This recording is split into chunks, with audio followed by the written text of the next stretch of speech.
ദളിതരായിരുന്നതിന്റെ പേരിൽ വർഷങ്ങൾ നേരിടേണ്ടി വന്ന പീഡനത്തിന്റെയും വിവേചനത്തിന്റെയും കഥകളാണ് ബാഗ്ന ഗ്രാമവാസികൾക്ക് പറയാനുള്ളത്. ഗ്രാമത്തിലെ ഒരു പൊതുമൈതാനത്ത് പ്രവേശിക്കുന്നതിനാണ് ഉയർന്ന ജാതിക്കാർ ആദ്യം വിലക്കേർപ്പെടുത്തിയത്. അതേ ചൊല്ലിയുള്ള തർക്കം പിന്നീട് ഊരുവിലക്കിലേക്ക് വഴിമാറി.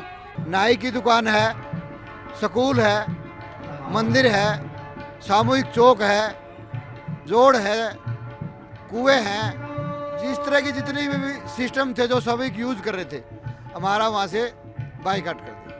ജീവിതം വഴിമുട്ടിയപ്പോൾ സർക്കാർ സംവിധാനങ്ങളിൽ പരാതി നൽകിയിട്ടും പരിഹാരമുണ്ടായില്ല.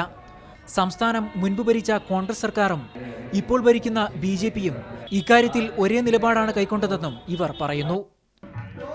वहाँ का जो मुख्यमंत्री है उसने कहा यहाँ कि मैं पहले जाट हूँ और मुख्यमंत्री बाद में हूँ.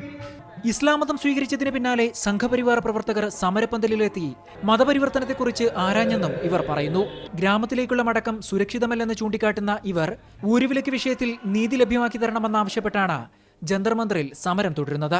മതത്തിന്റെ പേരിലും അല്ലാതെയുമായി രാജ്യത്തെ ദളിത് പിന്നോക്ക വിഭാഗം നേരിടുന്ന ക്രൂരമായ പീഡനങ്ങളുടെയും അവകാശ നിഷേധങ്ങളുടെയും കഥകളിൽ ചിലതു മാത്രമാണ് പുറം ലോകമറിയാറുള്ളത്.